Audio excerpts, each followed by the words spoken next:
Welcome back to my channel and welcome back to the never-ending story called Brexit. This is another episode.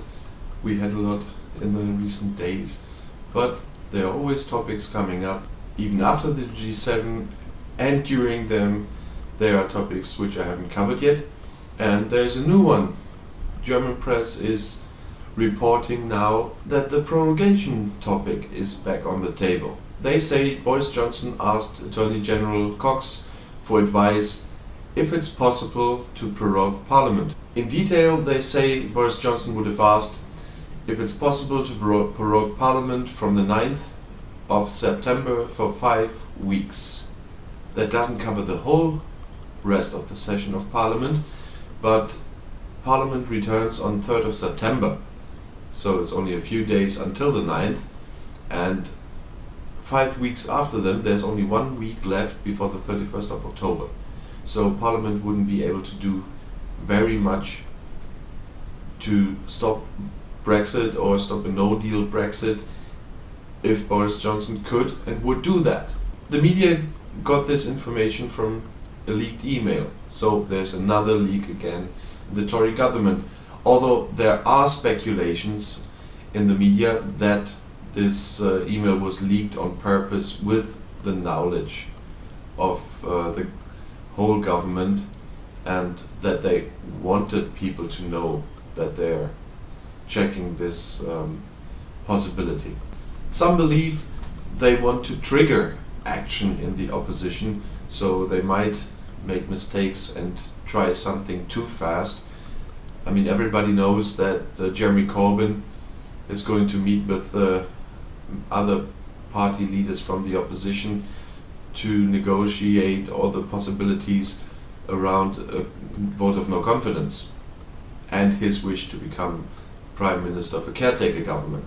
If Boris Johnson would prorogue Parliament the way he asked it for advice for, they only would have a few days to do that and would immediately have to trigger a vote of no confidence at the return in Parliament. As most of you probably know, Jeremy Corbyn is the only person who can trigger a vote of no confidence without the government being able to stop him. That is one of the few special abilities of the official leader of the opposition. I watched a lot of sessions of the House of Commons in the last year, usually when it was about Brexit, and they are talking a lot about precedent. And I heard some voices, if Boris Johnson would prorogue Parliament now, this would be unprecedented. Well, as far as I know from media, it wouldn't be. As I read, in 1948, Parliament was prorogued for 10 days to have 3 different Parliament sessions within a short time, because the House of Commons wanted to overrule the House of Lords. And the House of Commons can only overrule the House of Lords if there's a waiting period of 3 sessions. And so it was done before. It's a long time ago, but it was done. Obviously the monarch agreed to it, but there we are at the point again. Doing this in the case of Brexit would get Her Majesty the Queen involved in a highly political situation. From my point of view, it would be absolutely wrong to do that, but that doesn't mean that Boris Johnson wouldn't do that. Although proroguing Parliament is not the only way to have Parliament not in session for weeks, because there's not only proroguing Parliament, there's another version that is dissolution of Parliament. And the MPs around Jeremy Corbyn, who want a vote of no confidence, and Jeremy Corbyn clearly stated that he wants a general election right after that, or as soon as he can get it after that, would trigger it themselves, because before a general election, the Parliament has to be dissolved for 25 days before election. So they might be the ones who prevent Parliament from being in session. And there are a lot of speculations about the general election thing, if that would happen, if Boris Johnson would somehow manage to time the general election later than the 31st of October and have Parliament out of session by dissolution. But prorogation this way came up again as a topic. What do you think? Is it, first of all, possible that Boris Johnson will prorogue Parliament?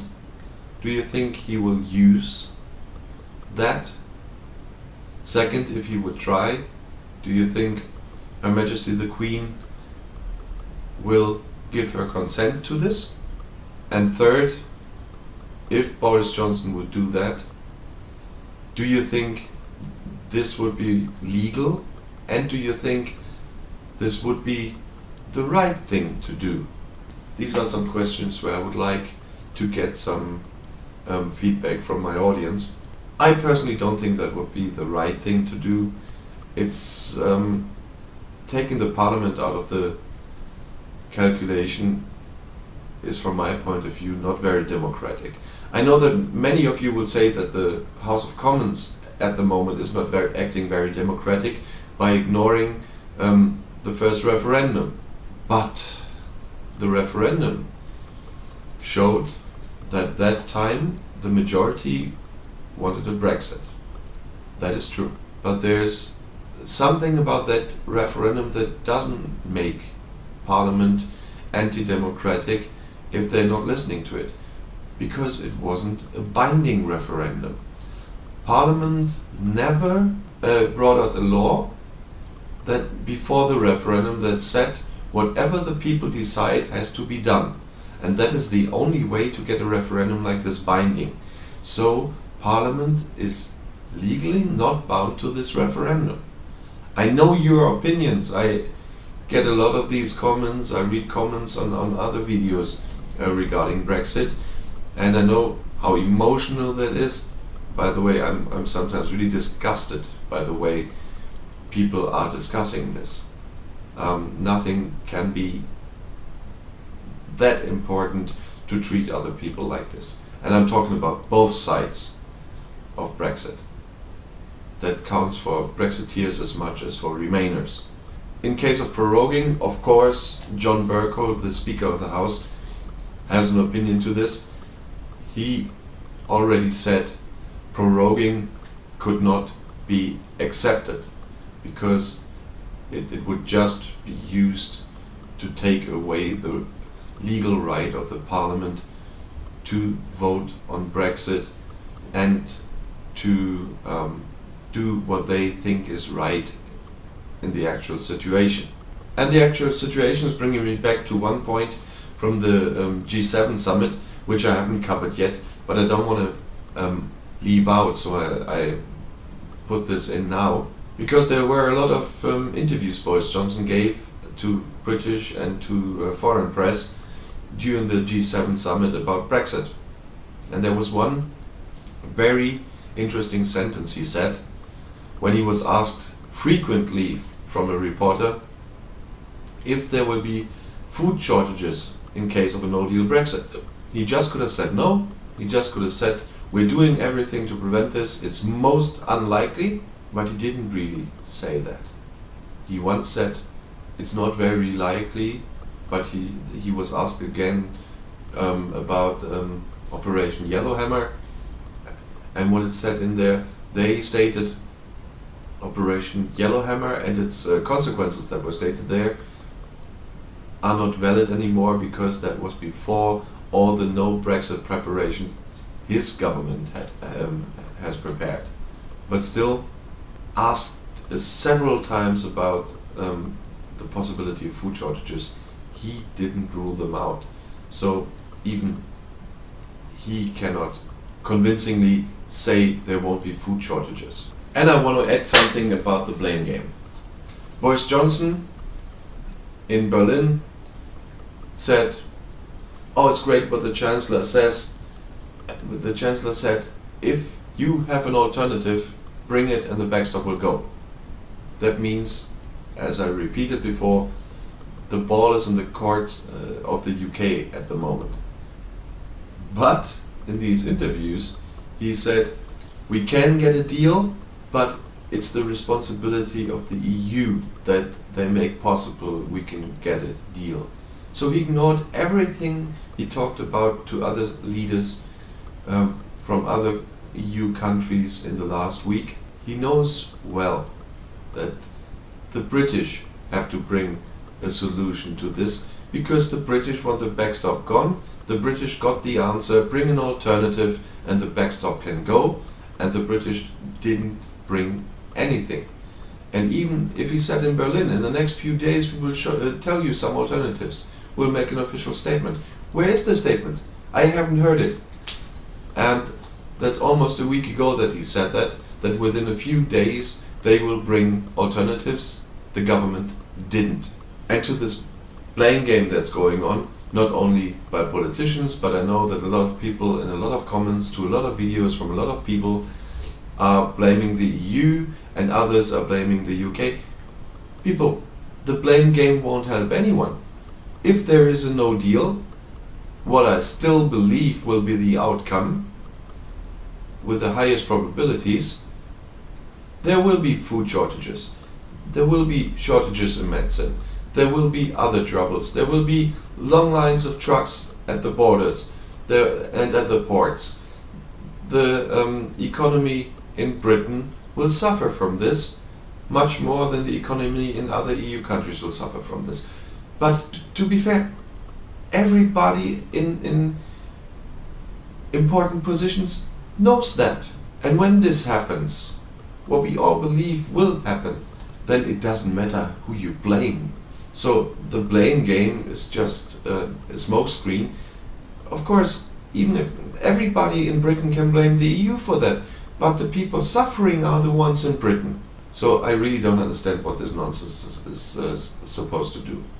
Once again, I believe Boris Johnson will have his no deal before the general election, and after that, as we saw in the polls happening already, he will get back a lot of votes from the Brexit party, because after no deal Brexit, no one needs the Brexit party anymore. Regards the other topics UKIP had about foreigners and stuff like that will be not necessary anymore. Nobody's listening to UKIP now anyway.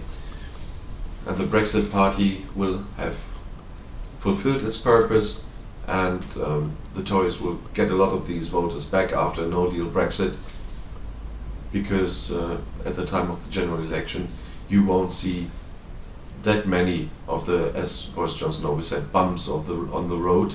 You will see this days after, probably, if the general election is timed properly. But the Brexit party will have fulfilled its purpose, will be gone. So I see a good chance for Boris Johnson to win a general election after a no deal. But those are just my predictions on everything that I see and hear. I still hope the predictions about the consequences for Britain are wrong. I don't believe it, but I hope for the people in Britain that they are wrong. But I only see a very small chance they are wrong.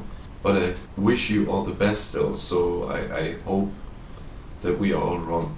In the next days you definitely will hear from me about Brexit again, because there's Corbyn's meeting and there will be some other developments of this kind.